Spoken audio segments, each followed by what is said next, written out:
quarterback Tom Brady. The football in this game set to receive unprecedented security.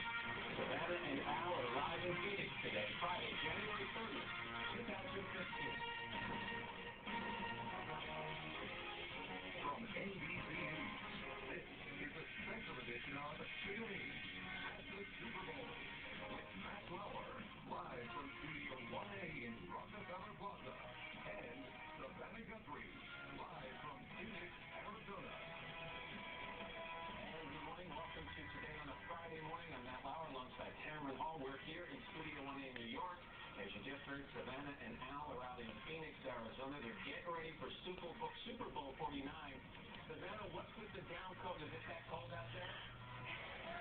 It's not that cold. It is a little rainy. I can't believe it. Kind of chilly because you actually see your breath, and it's been raining, unusually wet. Yeah. So you are well within your range. Yes, exactly. The weather is a little bit, I guess it's leaving a little to be desired for folks. It's going to be nice fun Sunday. It is, and plus we've been taking turns watching the footballs for the NFL. Yeah, right. Well, I'm just here so I won't get fined. Is there no one more qualified than you two? Apparently not. Anyway, Al, When there is a house that is suspected of being engaged in drug trafficking, I couldn't believe it, but it's true.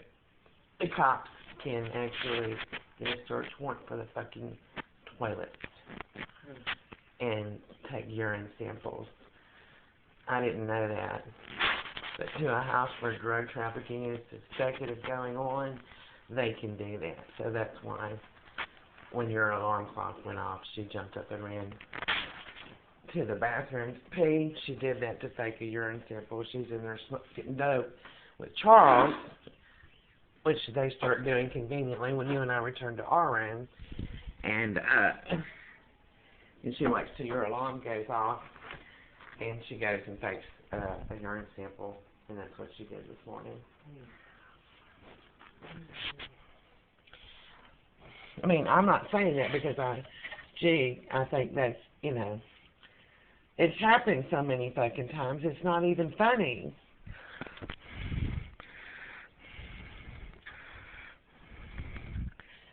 So they're sitting there doing all this, and all they care about is the audio monitoring that they're faking. That's so arrogant, it's not even, to be so arrogant is to fake evidence the way these two pricks are, because some jackass with a badge is telling them to. And to not even give a damn that I'm audio and videotaping them while they're falsifying evidence, okay? That is so arrogant. That's like, gee, I don't care. I'm just going to fake evidence because I've got a big dick and I suck the dick of a cop every day, so I can get a get out of jail free card, and all I have to do is lie about you and your son. To do it is what that mentality is. And so what if I go to jail for it later? Right now I'm getting free money so I can do drugs for free. That's the mentality there. And it only depends. I probably won't go to jail for it because I can do this in broad daylight and do it outside and do it inside the house. And so what if you're audio and videotaping me while I'm doing it? You probably won't ever make it to court. Your evidence, I probably won't ever make it to court either, because I'm dropping a hammer on you and we're harassing you so much to prevent you from testifying. Then so what if you can prove it? Well, do it anyway. Just because some jackass with a badge whose dick I suck every day says that it's okay for me to do this.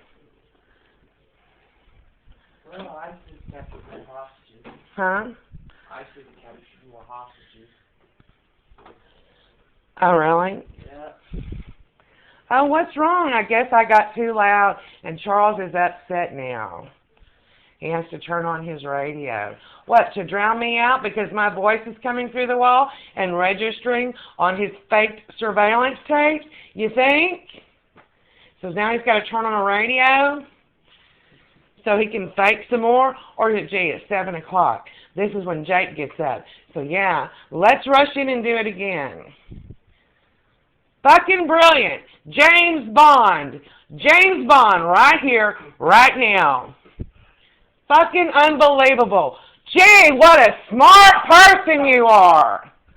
You're so fucking clever, aren't you, jackass?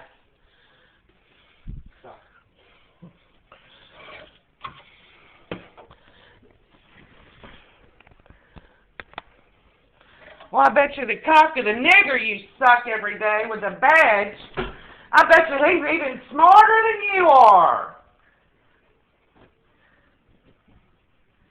Well, let's see what I can do.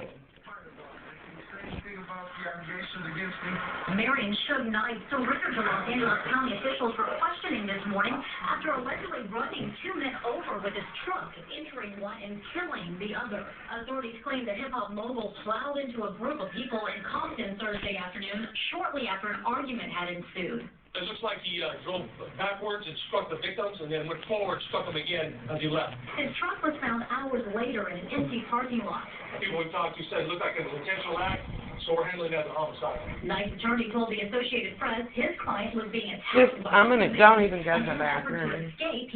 Don't step foot in that bathroom. There's an investigation going on. The Sheriff's Department conduct an investigation and see what the facts come out.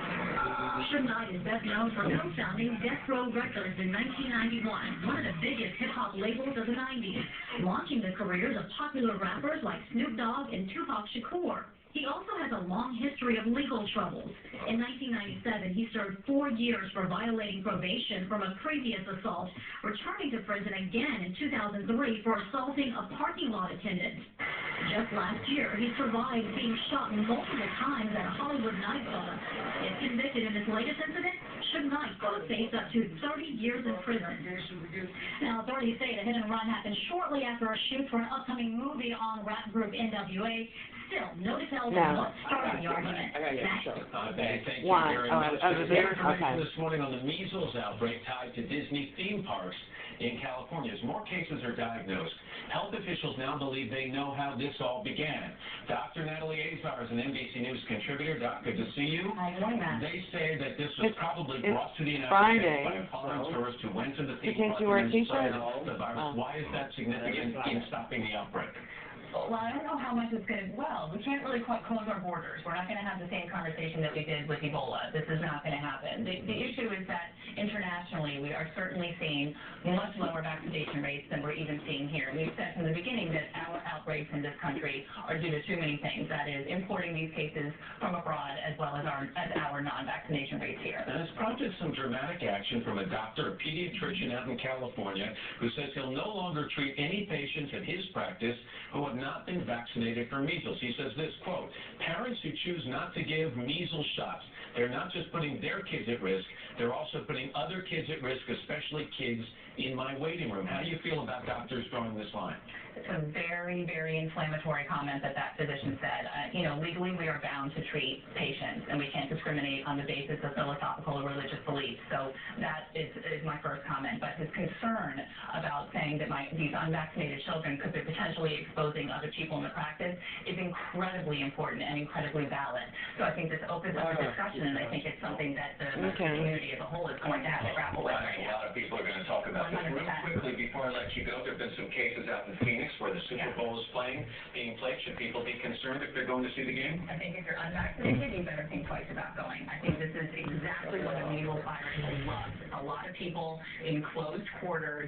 This is exactly the kind of atmosphere that a virus can spread. If you have young children and they're not vaccinated, you have to stay at home. I mean, obviously this applies to adults as well, but I think we get more, emotional when it comes to children. I think people have to be aware, but they are making preparations. They say we have measles outposts and looking for people who might have the telltale rash, etc. But it's a big deal. Natalie Azar, thanks so much. Thanks, Good Matt. to see you.